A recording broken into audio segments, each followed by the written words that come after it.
Hello, and welcome to Once Upon a Time in Black History. I'm your host, Tamara Shiloh, author, educator, and owner of the Multicultural Bookstore in Richmond, California. This is my new podcast that can be heard on Anchor, Apple, iTunes, Spotify, YouTube, and SoundCloud. Check us out and be sure to visit my website at onceuponatimeInBlackHistory.com. So today we'll be talking about Edward Joseph Dwight, the almost first African-American astronaut. Yep, almost. Counting down to liftoff.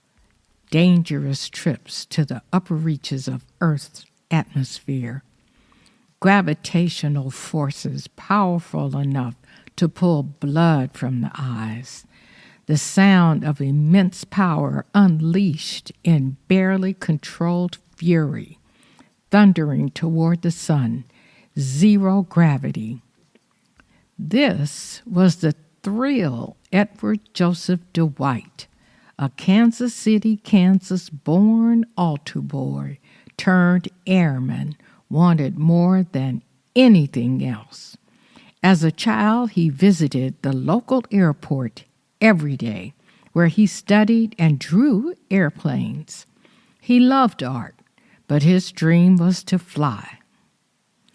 But it had always appeared to him that this was a white man's world. He shared, "I never thought for a minute that I would fly an airplane. This was crazy." But a front-page story in his local newspaper fueled his dreams. The plane of an African-American pilot from his hometown had been shot down in Korea. He was standing on a wing of a jet, and I was like, "Oh my God, they're letting black folks fly jets," he said in an interview.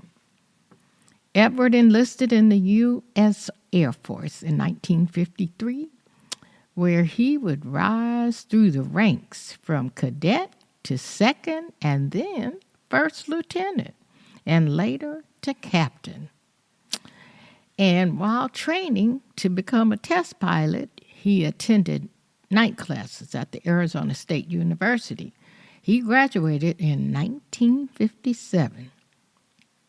On November 4th, 1961, get this, Edward received a signed letter from President Kennedy's office that read, and I quote, "I'm inviting you to become America's first Negro astronaut. This is very exciting because if this project succeeds, you will probably end up being the greatest Negro that ever lived." The news brought immediate attention from local and international media. Edward Dwight had become the first African-American astronaut trainee. It was just everywhere. A New York Times headline read, "Negro astronaut aiming for moon." The Indianapolis Recorder reported Kansas native in line as first sepia astronaut. The U.S. Information Agency sent photos of Edward to newspapers worldwide. In 1984, in an interview with Ebony magazine, Edward said, "I was sending out 5,000 press photographs a month, and I made 176 speeches the first year."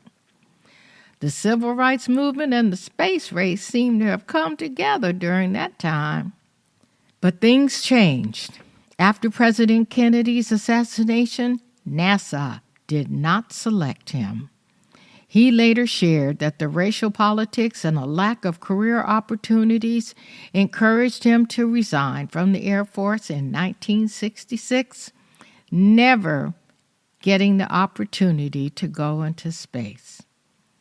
He then worked a few jobs and eventually moved to Denver, Colorado, where he would resume one of his childhood passions, art. He studied at the University of Denver, earning his MFA in 1977. It was during that time he gained a wonderful reputation as a sculptor. Edward's private Denver studio, Ed Dwight Studios, is one of the largest privately owned production and marketing facilities in the western United States. Go, guy.